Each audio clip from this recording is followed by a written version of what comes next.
La mayoría conoce la cruz. Muy pocos entienden lo que realmente pasó alrededor de ella.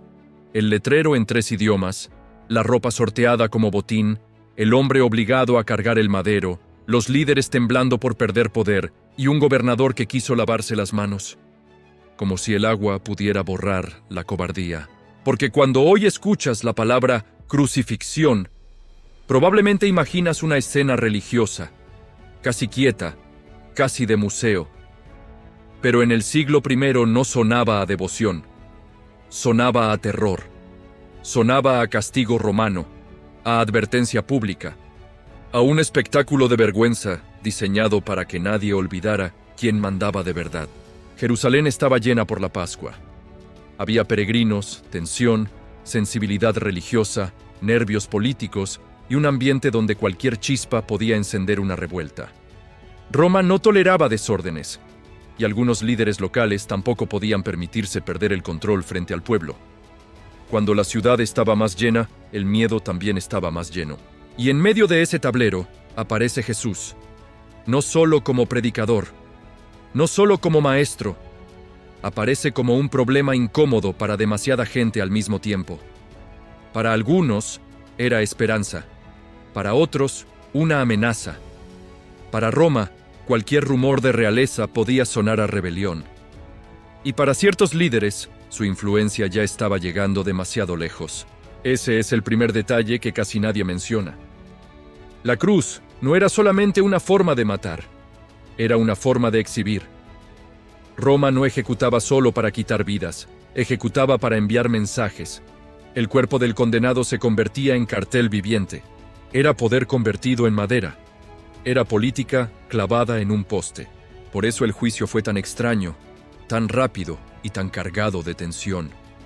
Los evangelios muestran a un Pilato que no encuentra base clara para condenarlo, pero también muestran a un gobernador atrapado por el cálculo. No parece un hombre enamorado de la justicia. Parece un hombre aterrado por el costo político de hacer lo correcto. Y ahí entra otro detalle brutal. El cargo central gira alrededor de un título: Rey. No es casualidad. Decir rey en una provincia vigilada por Roma no era una palabra inocente, era dinamita. Por eso la pregunta de Pilato no gira primero en torno a teología profunda, sino al poder. ¿Eres tú el rey de los judíos? Ahí estaba la fibra más sensible. Luego aparece Barrabás, y la escena se vuelve todavía más incómoda. Un hombre asociado con insurrección y violencia termina siendo liberado, mientras Jesús, a quien Pilato presenta sin hallar culpa sólida, es empujado hacia la cruz. La multitud, influida por voces más fuertes, pide al violento y entrega al inocente. Y sí, suena antiguo, pero también suena demasiado moderno. Porque esa es una de las tragedias más actuales del relato. Una multitud puede gritar con seguridad y aún así estar profundamente equivocada. Basta empujar la emoción correcta, tocar el miedo adecuado y ofrecer un enemigo visible. No hace falta que todos entiendan el caso, solo hace falta que suficientes personas griten al mismo tiempo. Pilato intenta lavarse las manos, y ahí tenemos uno de los gestos más famosos y más inútiles de toda la historia. Porque el agua limpia polvo, no decisiones. Lava la piel, no la conciencia. Y ese momento desenmascara una verdad incómoda. Hay personas que no hacen el mal con entusiasmo, sino con cobardía. No lo celebran, solo no lo detienen. Después viene la brutalidad previa a la cruz, que muchas veces queda resumida en una sola frase: fue azotado. Pero detrás de esa frase hay un desplome físico, una demolición calculada. Los soldados lo golpean, lo visten con una túnica de burla, le colocan una corona de espinas, lo saludan como rey de forma sarcástica y lo convierten en teatro para la tropa. No era una broma inocente, era humillación ritual. El supuesto rey es disfrazado. El supuesto rey recibe golpes. El supuesto rey es ridiculizado delante de todos. La ironía atraviesa toda la escena como una hoja afilada. Se burlan de él por aquello que, según el propio relato, en realidad sí era. Pero nadie allí se ríe porque entienda. Se ríen porque creen tener el control. Y aquí aparece otro detalle que casi nunca se explica bien. Cuando los evangelios dicen que lo llevaron a la crucifixión, es muy probable que cargara el travesaño de la cruz, no necesariamente toda la estructura completa. El castigo ya era bastante cruel, sin necesidad de volverlo una leyenda de gimnasio. Roma sabía torturar, no improvisaba castigos torpes. Sin embargo, Jesús llega tan debilitado que obligan a un hombre llamado Simón de Cirene a cargar el madero. Marcos incluso conserva un detalle extrañamente específico. Era el padre de Alejandro y Rufo. Como si dijera, esto no es mito flotando en las nubes. Esto le pasó a gente con nombre, familia y memoria. Simón no salió de casa pensando que cargaría la vergüenza de otro. Mientras avanzan, Lucas recuerda a mujeres que lloran, y Jesús, en medio del sufrimiento, les dice que no lloren por él, sino por ellas y por sus hijos. Es una escena desconcertante. El condenado no solo soporta el camino, también interpreta el futuro. Como si incluso, bajo el peso del madero, siguiera viendo más lejos que todos los demás. Llegan a Gólgota, el lugar de la calavera. Los evangelios lo ubican cerca de la ciudad, y la tradición lo recuerda fuera de sus muros, en un lugar visible. Eso importa mucho. La crucifixión no ocurría en rincones discretos. Ocurría donde pudiera verse, donde los que entraban y salían entendieran la advertencia, donde el miedo hiciera su trabajo sin necesidad de subtítulos. Allí le ofrecen una bebida mezclada, descrita en los relatos como vino con mirra o con hiel. Él la prueba o la rechaza, según el evangelio que leas, pero el punto narrativo permanece. No entra a la muerte adormecido. No parece querer anestesia antes del golpe final. Y esa decisión vuelve la escena todavía más dura, porque le quita hasta el pequeño alivio posible. Luego ocurre algo que parece menor, pero no lo es. Los soldados se reparten su ropa y la sortean. Piensa en la frialdad de ese momento. Mientras un hombre es ejecutado, debajo de la cruz otros están viendo qué prenda les toca. La maquinaria de la muerte ya lo considera propiedad desmantelable. Ya ni siquiera es una persona, es un cuerpo y unas pertenencias. Encima de su cabeza colocan el cargo: Jesús de Nazaret, Rey de los judíos. Juan añade que ese letrero estaba en hebreo o arameo, en latín y en griego. Es decir, casi nadie podía pasar por ahí sin entender el mensaje. Religión local, poder imperial y cultura pública se cruzan en una sola frase. No era solo identificación, era burla oficial, propaganda y desafío. Y todavía hay otro elemento que rompe la versión infantil del relato. Jesús no muere solo. Lo crucifican entre otros dos condenados. Está en medio. Como si el relato quisiera mostrar que lo colocan en el centro exacto de la vergüenza. No lo apartan del escarnio, lo incrustan en él. La escena está organizada para degradar, mezclar, confundir y desfigurar cualquier dignidad. Lo insultan los que pasan. Lo desafían los líderes, se burlan los soldados. Incluso los hombres crucificados junto a él aparecen, en un momento del relato, sumándose al desprecio. Y aquí la historia te obliga a respirar hondo, porque la crueldad colectiva tiene algo especialmente perturbador. Cuando una persona cae, muchos sienten permiso para volverse peores. Pero Lucas conserva un giro impresionante. En medio de la agonía, uno de los condenados cambia. Mientras el otro sigue atacando, este reconoce su propia culpa y ve en Jesús algo que nadie más está viendo con claridad en ese instante. No hay tiempo para discursos largos, no hay oportunidad para reformar su vida, no hay currículum moral que presentar, solo una súplica desesperada. Y en esa súplica aparece una de las escenas más escandalosas de todo el relato. En el lugar más sucio, en el peor día, junto a un hombre que está muriendo por sus propios crímenes, Jesús pronuncia una promesa. No desde un trono, sino desde una ejecución. No desde comodidad, sino desde la asfixia. Es como si la gracia eligiera el escenario más imposible para aparecer. Mientras tanto, algunos discípulos brillan por su ausencia. Ese detalle también casi no se predica con suficiente fuerza. Los que prometieron lealtad total no están dominando la escena. Muchos están lejos, escondidos o rotos. Cerca de la cruz, Aparecen sobre todo mujeres, y en Juan, la madre de Jesús, junto al discípulo amado. Los valientes declarados callan, los fieles silenciosos permanecen. Ahí tienes otra imagen dolorosa. Una madre mirando la ejecución de su hijo, sin poder detener nada. Juan conserva esas palabras extrañas y tiernas a la vez. Mujer, ahí tienes a tu hijo, y luego al discípulo. Ahí tienes a tu madre. En medio del colapso, todavía hay espacio para cuidado, responsabilidad y vínculo. Hasta la cruz no logra cancelar del todo el amor.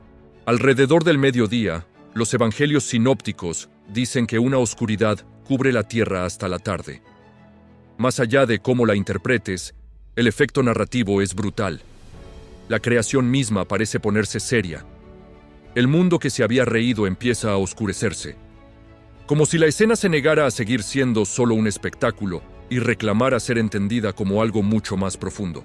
Y justo aquí viene la pregunta más incómoda de toda la historia. ¿Quién cargó realmente con la culpa de esa cruz? ¿Solo Pilato por cobarde? ¿Solo algunos líderes por miedo a perder poder? ¿Solo la multitud por dejarse arrastrar? ¿Solo los soldados por obedecer? ¿O también los amigos que callaron, huyeron y miraron desde lejos? Si esta historia te está haciendo pensar, suscríbete, deja tu like y escribe en comentarios a quién consideras más responsable. Esa interacción ayuda a que más personas encuentren estas historias contadas sin maquillaje, porque la crucifixión no expone únicamente la maldad de unos cuantos. Expone todo el ecosistema de la injusticia. El poder que se lava las manos, la religión que protege su posición, la masa que repite consignas, la violencia que se vuelve rutina y el amigo que, por miedo, decide quedarse callado. Y seamos honestos, eso no murió en el siglo I. En medio de todo eso, Lucas recoge una frase que corta la respiración. Padre, perdónalos porque no saben lo que hacen. Puedes discutir detalles textuales, puedes debatir interpretaciones, pero el golpe emocional es innegable. Mientras lo destruyen, no responde con venganza. Mientras lo exhiben, no maldice. Mientras el mundo se vuelve cruel, él habla el lenguaje que casi nadie habla bajo dolor. Luego, llega el grito que muchos han sentido incluso sin ser religiosos. Dios mío, ¿por qué me has abandonado? No es una frase decorativa, es una grieta abierta. Es Biblia rezada desde el fondo del sufrimiento. Algunos oyen mal y creen que llama a Elías. Hasta en su último aliento hay confusión. El dolor más profundo a veces ni siquiera logra ser entendido por quienes lo escuchan. Después dice, «Tengo sed». Y Juan añade un detalle minúsculo, pero cargado de simbolismo. Le acercan una esponja con vinagre sobre una rama de hisopo. No es la primera bebida ofrecida, es otra, al final. 2 momentos distintos, 2 escenas distintas, y un detalle que suele perderse porque la gente recuerda la cruz como un bloque borroso, cuando los evangelios la cuentan con precisión sorprendente. Entonces llega una frase breve que cambia por completo la lectura de la escena. Consumado es, o todo está cumplido. No suena a derrota total, suena a cierre, a misión concluida, a algo llevado hasta el final. Desde afuera, parecía el triunfo aplastante del imperio. Desde adentro del relato, en cambio, la historia insinúa otra cosa, que precisamente allí, en la aparente derrota, se estaba jugando otra victoria. Los evangelios también hablan del velo del templo rasgándose. Y un centurión romano, un hombre entrenado para ver morir, termina pronunciando una confesión sorprendente al contemplar cómo muere Jesús. Eso también es narrativamente explosivo. Mientras muchos cercanos no entienden del todo, alguien del aparato de ejecución empieza a ver algo. A veces, el que está más lejos del lenguaje religioso percibe primero el temblor de lo sagrado. Como se acerca el día de preparación y el sábado está encima, surge otra urgencia. No quieren dejar los cuerpos allí, y entonces aparece un detalle durísimo, muy poco comentado. A los otros crucificados les quiebran las piernas para acelerar la muerte. A Jesús no, porque ya lo encuentran muerto. La crucifixión no era solo clavos y espera, también podía incluir el cierre brutal del proceso. Pero un soldado le atraviesa el costado con una lanza, y Juan recuerda que salió sangre y agua. Durante siglos se ha discutido esa imagen desde la teología, la medicina y el símbolo. Pero, incluso antes de discutirla, hay algo obvio. La escena insiste en que la muerte fue real, no aparente, no teatral, no una pausa dramática, real, certificada, irrebatible para quienes estuvieron allí. Y mientras muchos ya se dispersan, Lucas recuerda a los conocidos de Jesús y a las mujeres de Galilea mirando de lejos. Esa distancia duele, no solo por miedo, también por impotencia. Hay momentos en que amar no basta para acercarse. Hay escenas tan violentas que la fidelidad se reduce a no irse por completo, a quedarse mirando cuando no puedes hacer más. Entonces ocurre otro giro silencioso y es precioso. José de Arimatea, miembro respetado del consejo, reúne valor y va a pedir el cuerpo. Pilato incluso se sorprende de que Jesús ya haya muerto y consulta al centurión. Eso significa que hasta el final, el relato conserva procedimientos, testigos, verificaciones. No es una leyenda flotando. Está lleno de nombres, cargos, permisos y riesgos. A José se suma Nicodemo, aquel hombre que una vez fue a ver a Jesús de noche.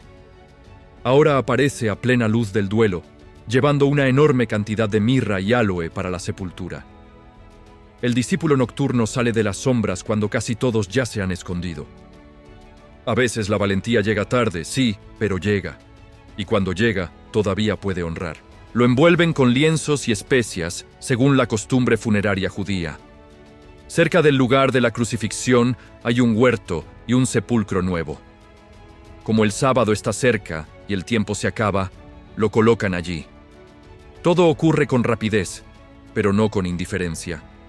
La historia que empezó con un juicio atropellado termina con una sepultura apresurada, aunque sostenida por manos que todavía se atreven a cuidar. Y aquí está la razón por la que esta historia sigue incomodando 2000 años después. Porque la cruz no solo habla de fe, habla de poder sin verdad, habla de masas manipulables, habla de líderes que prefieren estabilidad antes que justicia, habla de amigos que prometen demasiado y resisten muy poco. Y al mismo tiempo, habla de un amor que no se retira ni siquiera cuando el mundo se vuelve insoportable. La crucifixión, vista de cerca, no es una postal bonita. Es una escena áspera, política, vergonzosa, sangrante de significado. Pero justamente por eso golpea tanto. Porque te obliga a mirar de frente lo que los humanos podemos hacer cuando el miedo, el interés y la presión se juntan. Y también te obliga a mirar algo más raro todavía. Una forma de responder al odio que no copia el odio. Tal vez por eso la pregunta no es solo quién mató a Jesús. La pregunta es, ¿qué tipo de mundo necesita una cruz? ¿Qué tipo de sistema convierte la verdad en amenaza? ¿Qué tipo de corazón prefiere a Barrabás cuando la verdad incomoda? ¿Y qué tipo de amor sigue perdonando, sigue cuidando y sigue entregándose cuando todos los demás ya están calculando cómo salvarse? Si esta historia te incomodó, apenas tocamos una parte del terremoto. Porque después de la cruz vienen el sepulcro, el silencio del sábado y una mañana que cambia todo. Y si quieres otra historia bíblica que también rompe la versión simplificada que casi todos aprendieron, espera a ver lo que pasa con Barrabás, con Pilato y con los discípulos que juraron que nunca huirían.